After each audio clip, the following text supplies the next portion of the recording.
I will be talking about Hindustani, which has been invisible for many people, and especially on the modernity. I wanted to include Assam, but I only managed to reach up until Bengal, so probably you can help me out with some relevance in Assam if you are aware of any. So, we are talking about globalization, and globalization is something that everyone agrees that we live in an age of globalization. But when did it start? That is a question that probably people have various opinions.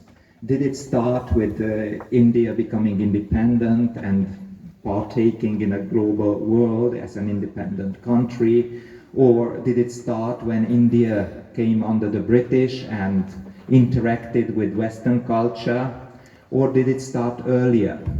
Now, there is a new idea in scholarship which emphasizes that modernity did not come to India via the British, but there was already an early modernity in India much before the British. And this early modernity included partaking in a global economy through English, Portuguese, Arabic, or whatever sea trade. Also, it included an increased movement of people. It also included an increased use of paper. Instead of book printing, paper just spread throughout India, and in a learned man's home there might be as many pothis or pustakas as there would be in a learned man's home in Europe. But in India it was handwritten because there were so many people who were able to handwrite. So there might be also other aspects of early modernity, like a new concept of the individual, so not so much a collective identity, but a new concept of individual. So all this shows that there was an early modernity before the British. Many scholars of post-colonial studies or of colonial studies don't go before the British. What was here before the British? The British came to India saying that we are modernizing India. But if there had been a modernity in India before the British, then this basis for colonization would have been useless. And now, new scholarship in the past 10-20 years emphasizes the presence of an early modernity in India. I am going to talk about one aspect of early modernity, and that is the increased use of vernacular language, not Persian, not Sanskrit, but a vernacular which had a special place in North India, Hindustani. It was not just a place of one locality, but it was used as a contact language, probably already during the Delhi Sultanate, but definitely during the Mughal Empire. And Hindustani was the contact language of the Mughal Empire. And you can conceive an early three-language formula in India, in which there were local languages with incredibly rich literature, as there is Bengali, Gujarati, Assamese, and the other local languages. Then there was the language of the Mughal Empire, Hindustani. Since the Mughal Empire wasn't able to keep hold of Assam, I didn't find traces of Hindustani in Assam, but merchants definitely would have come to Guwahati, and if they didn't know Assamese, then probably they would have tried to talk in Hindustani. So let's see, I don't know how to move on with. Okay, so in India we have languages and dialects like rainbow. There is a saying that kos pe bani badle, char kos pe boli, that every kilometer the water changes and every 4 kilometers Boli, the dialect changes. And it is like a rainbow, that you can walk from village to village, from Balochistan to Assam, and you just notice little differences. But if you fly, then from one place to another, you really note that there are different languages. Now, let's move on. Okay, what I have told about modernity and the British kind of projecting themselves as the modernizers. So one aspect of modernity that the British presented themselves was that they have created Hindi. And this is a two passages from Sir George Abraham Greer's on the vernacular literatures of Hindustan, in which he clearly says that modern Hindi was created by the British. And this has been accepted by many others inside India as a fact. And with the emergence of post-colonial studies, there are also people who kind of tune our understanding of what the colonial intervention was. One important aspect is that the British learned from India what India is, and the informants who gave information to the British therefore wielded some power over the British, what kind of information they give, what kind of information they don't give. And now we see it more nuanced. So it is not just everything happened as the British wanted. In fact, the British were seeking information from the Indians. Now, what is Hindustani? Many people know about Hindustani from modernity and during the freedom struggle of India, especially in the 20th century, that Mahatma Gandhi was a great supporter of Hindustani, and that it is a kind of language which is between Hindi and Urdu. But can we see Hindustani in a historical perspective? And what I am trying to see is finding Hindustani before the British. What was it? How did it work? And this is very much an empirical research. I went to various manuscript collections and looked up early texts which mention Hindustani. So what we know about Hindustani is that it was a practical language for oral interaction, relatively little literature, but there was literature on this. And it was a language during the Mughal Empire, but apparently also before. It is there in manuscript books in North India, and first you find Hindustani literary pieces in Persian script manuscripts, but from the 17th century, so after 1600, you will find Hindustani also written in the Devanagari script, and also in the Gurmukhi and Kethi and other scripts.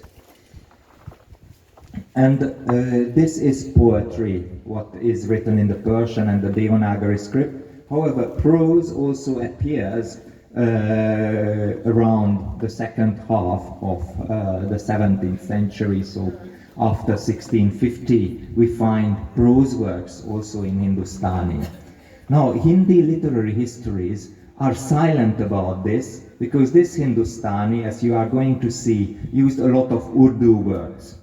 And Hindi identified itself much more with Braj Bhasha and Awadhi as its history, and Hindustani was just forgotten.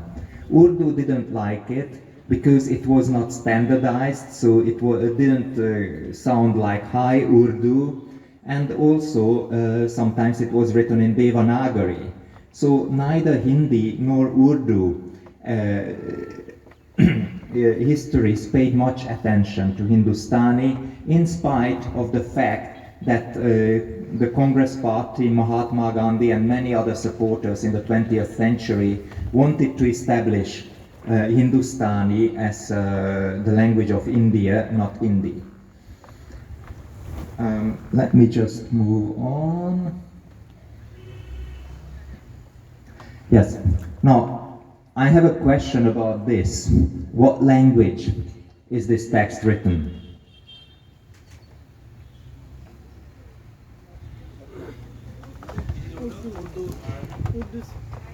So the red part on the top is Persian, and below that is Awadhi, not Urdu. It is the Chandayan of the poet Dawood, who composed it in 1378. Nowadays the Chandayan is available mostly in Devanagari editions, but most of the sources were written in the Urdu script. Okay, now what language is this?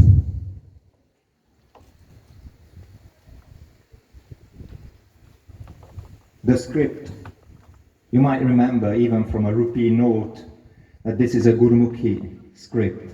However, the language is Brajbhasha. This is Kaithi script, which was used in Bihar and in the Bhojpuri area. And it was, for a brief period under the British, also an official script in Bihar alongside Devanagari. It is very much like Devanagari, but not fully that.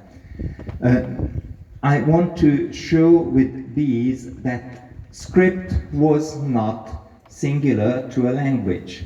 All these texts are written what you would consider historical Hindi or classical Hindi, Awadhi or Brajbhasha.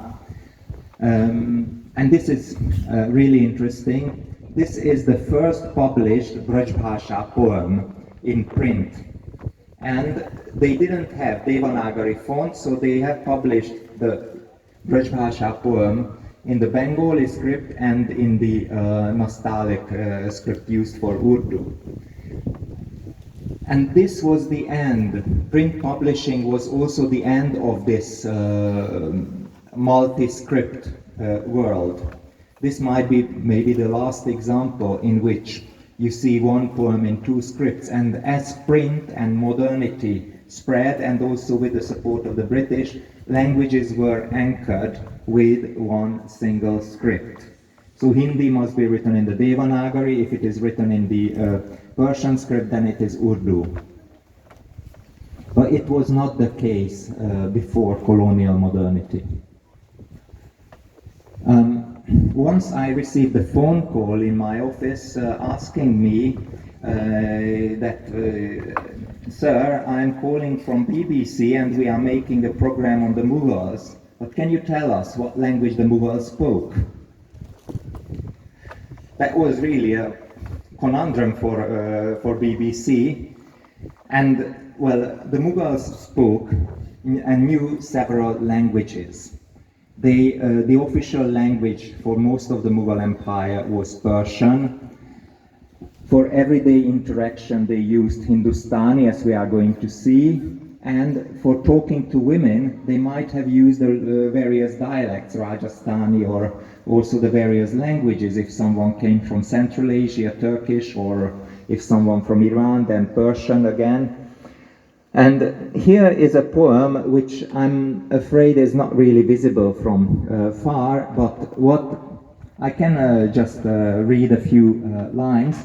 It is Abdul Rahim Khane Khanan who is attributed, this poem is attributed to him, and Abdul Rahim Khane Khanan was Akbar's friend and after that Jahangir's commander of the army as the Mughal Empire spread towards the south in the Deccan. And he was the son of Bayram Khan, who was the regent under Akbar. So if you want to look at a chief Mughal officer holding a really high position, then it is Abdul Rahim Khane Khanan. And the poem that he composed is interesting because it reads as Bharta Prachin Gatome, that's Sanskrit. Bahurina Bagade, Braj, Shumkarunre Have Hun, that's Gujarati. Manji Karmachi Goshti, that's Marathi. And it goes on. The last one the last line, Diti Tandi Dilondi, Punjabi. and then Ishq il-Fida, Arabic, and Odipovachinadu, that's Telugu. So he composed a poem which included small passages in 9 languages. And this poem makes sense. It's the words of a woman whose husband has gone away, and also you might see in the last but one line, Kharaj bahut hai, which is also a problem nowadays, but it was problem also in modern, in Mughal times. A husband is not there, kharaj bahut hai, shum karun re have hun, abhi main kya karun, what shall I do now? And then Odipo vachinnadu, the Telugu sentence says, Odipo, he, vachinnadu, comes. So eventually the husband comes home. But the interesting thing is that the Mughals saw the world as containing many languages, and they were able to communicate and use these languages for purposes. Now let's move on. Yes, the absence of Urdu, that's a very important thing. Urdu was not present in Sultanate India. Muslims composed literary works in various literary dialects or literary idioms of Hindi. They composed in Awadhi, like the Chandayan, which we have seen an image of. They also composed in a language which is a mixed language of the sons, like Kabir.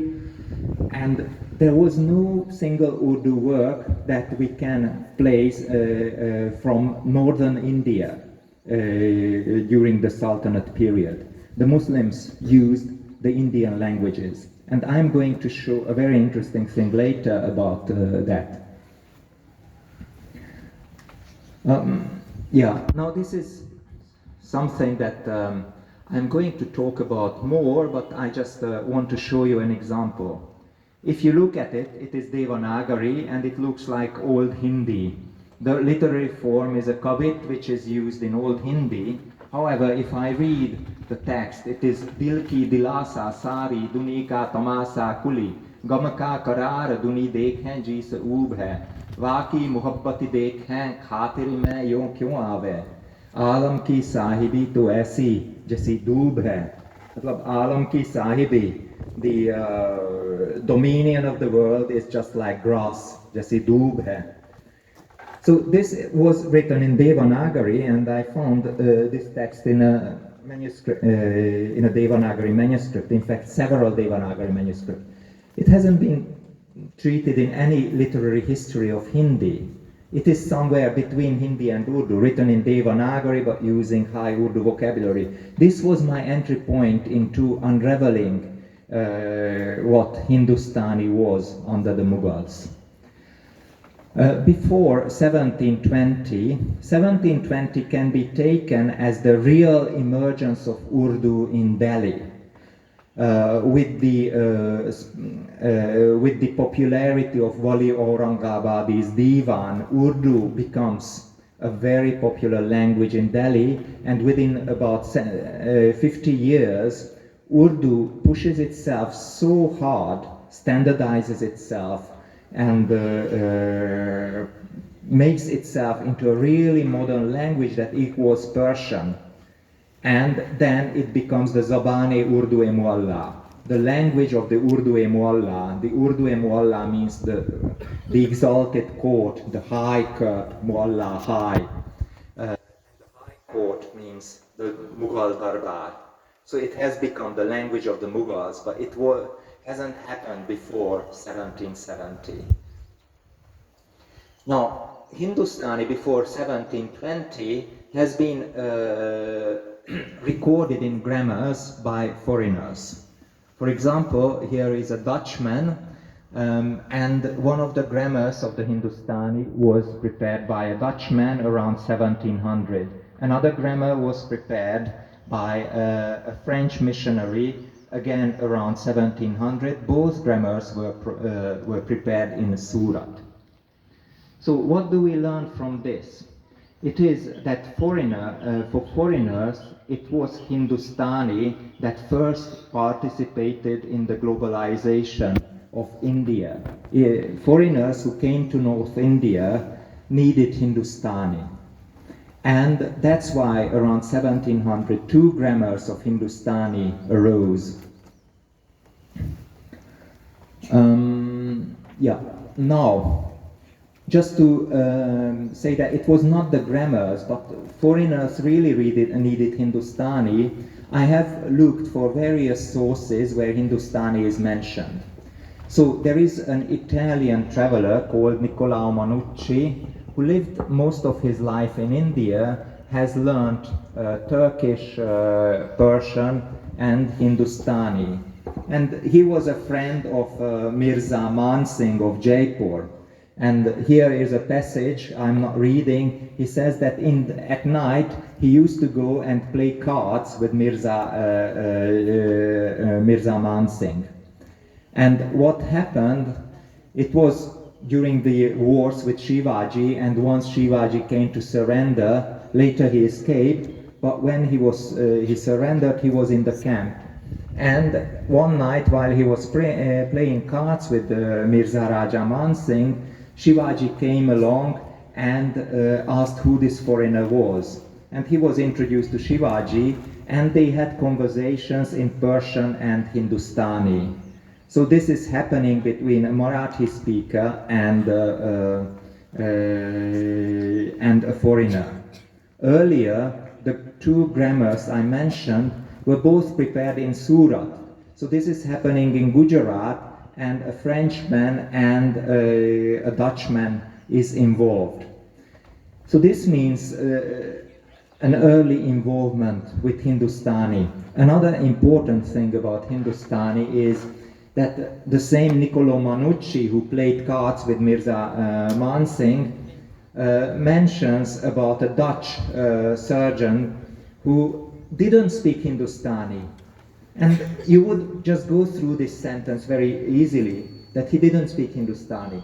But for him, it was an important point, because it was just natural that any foreigner who came to India at that time spoke Hindustani. And this person didn't speak Hindustani, that's why it is mentioned. And he also mentions a couple of Hindustani words. So this Hindustani was a language that somehow operated between foreigners and Indians of North India, not necessarily just the Hindi belt, but as I mentioned, Shivaji, Maratha, then Surat, Gujarat, and a person called John Fryer wrote about Hindustani in 1673 that the language of the court is Persian, that's commonly spoke is Hindustan, for which they have no proper character written in the language. So, thank you. Thank you. How much time? Yeah. Okay. So now Hindustani had literary output in various forms. The oldest form recorded is from the Deccan, and the language used in the Deccan is called Dakkani. The oldest form is Padamrao. That's the earliest work in Hindustani. But also in Gujarat, Hindustani was used, and when it was used in Gujarat, it was called Gujri. Both in the Deccan and in Gujarat, Hindustani was written in the Perso-Arabic script. In North India, there have been recorded literary passages of Hindustani, and I'm going to show them briefly. Again, another statement about the Hindustani, which a Frenchman says that the use of Hindustan or Mogholian language in all its details may be a most easy and indispensable practicability, supplying a method that may lead the missionaries in their undertakings of mission, help the merchants in practicing of business, and always accompany wayfarers when following routes, traversing and wandering through different regions. It seems suitable to leave aside the Brahmanic, that means the Sanskrit, and the vernacular languages, that's the local languages, and to keep to the Indian or Mogholian language and study this language. So this is what is told to foreigners in 1700. Now, what about the Indians themselves? I have already mentioned Shivaji, and I have found a passage. Well, the passage has been found by Ramvilas Sharma, or has been referred to by Ramvilas Sharma, but never really read this passage. So this is by the Bengali poet Bharat Chandra Rai, whose Annada Mangal is a very, very famous Bengali poem, one of the great works of classical Bengali. And Bharat Chandra Rai says, and I will read the Bengali, I have transliterated it into the Devanagari script, but it is in Bengali. Bharat Chandra is talking about Man Singh, again, the same Raja of Jaipur, and Man Singh and Aurangzeb Patsah are meeting. And he talks about this meeting, and he says that it would be appropriate to quote this meeting in the languages as it happened. The languages that they spoke were Persian, Arabic, and Hindustani. And after that he says, I have also learned these languages, but it wouldn't be easy to understand it for my readers, so therefore I just give some examples, mishal, of these languages. So he writes, Manoshingo patoshaher hoilo je bani, uchito je paroshi orobi hindustani, poriachi sheimoto banshi baro pari, kintu she shokolo loko bujibaro bhari. So he is not quoting these languages, but it's important to know that a learned man in Bengal already was exposed, whether Hindu or Muslim, was exposed to Hindustani as well as Persian and it seems Arabic. So what I want to show here is that Hindustani already spread in North India, not just as a local language, Hindi of Uttar Pradesh or United Provinces, but was used very much as a contact language in North India. Now, I mentioned I wasn't able to find mentions of Hindustani in Assam. I talked about Marathas, talked about Surat, Gujarat, also Bharat Chandra in Bengal. Assam was not under the Mughals. So here the language did not have such a strong background.